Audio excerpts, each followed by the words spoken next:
Hi guys, today we are going to be talking about American artist, author, and illustrator Faith Ringgold and using her story quilts and children's books as inspiration for our next project.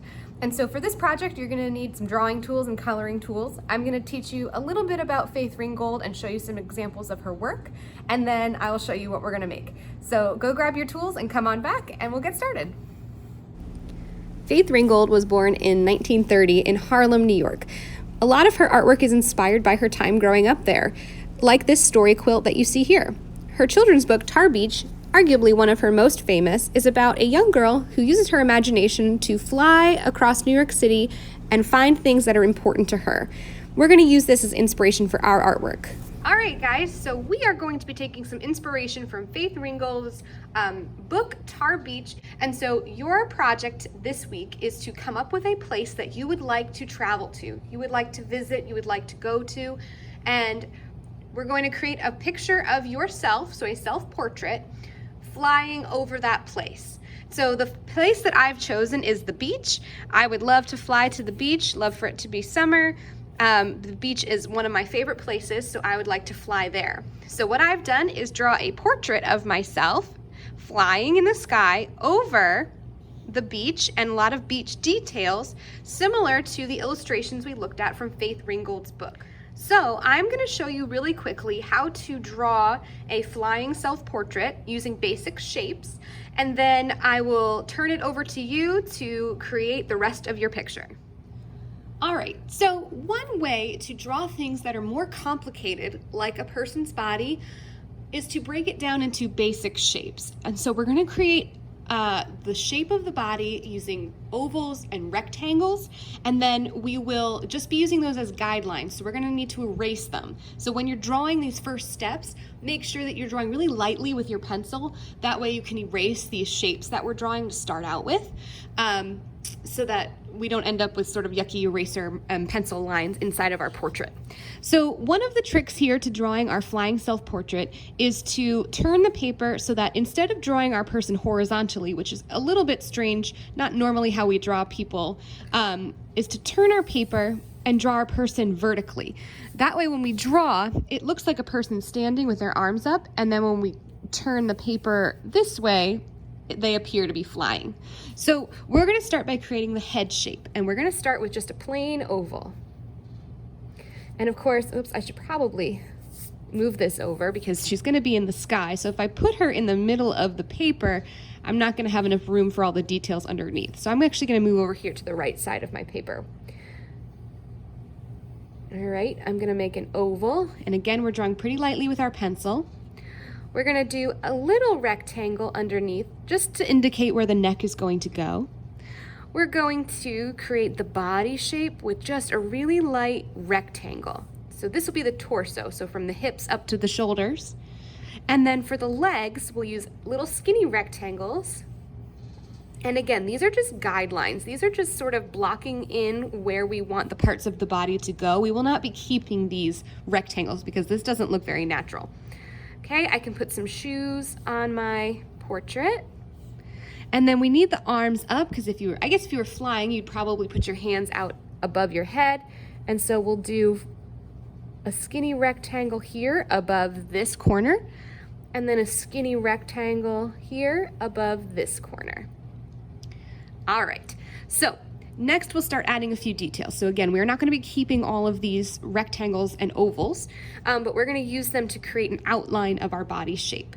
And so just to finish up here, we're just going to create some hands, and we'll just do really simple hands. So we'll start up here by creating what looks like a candy cane shape, or an upside down letter J, and then we'll come up again and do 4 bumps, 1, 2, 3, 4, and back down. So it's almost like 2 letter M's squished together. And then here we'll do the same, except we'll start on the opposite side. So we'll make our thumb, our little candy cane shape here. We'll do 1, 2, 3, 4 bumps for fingers and connect to the other side. We'll keep it simple for now.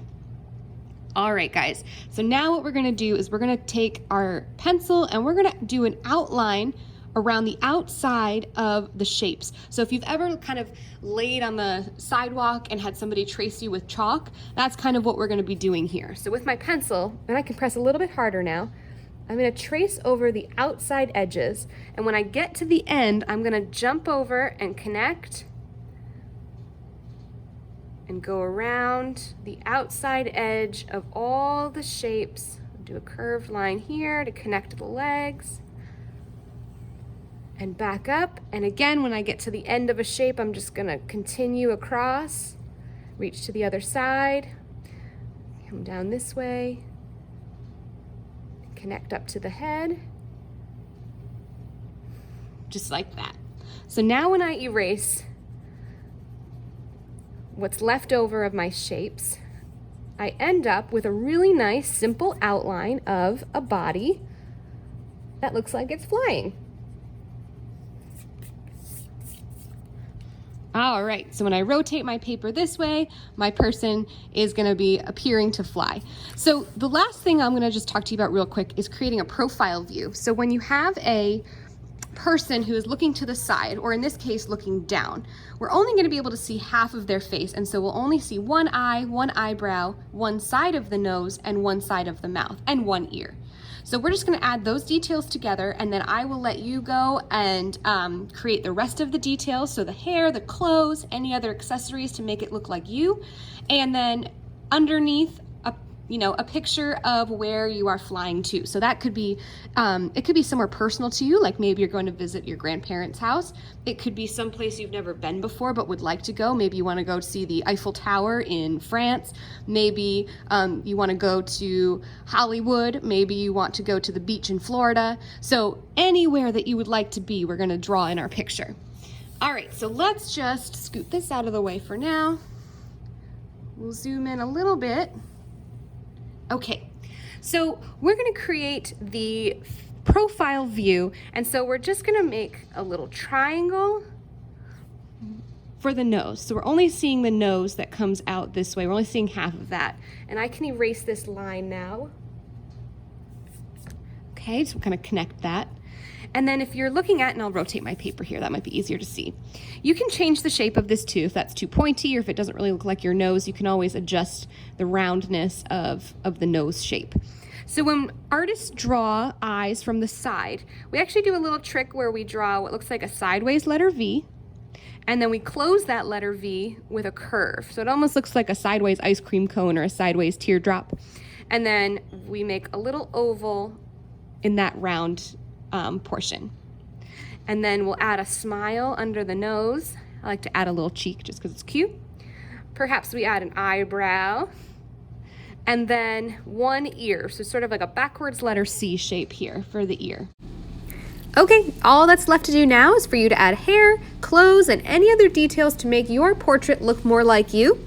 Rotate your paper so that your portrait is flying, and then draw all the details underneath to show me which place you would like to fly to if you could.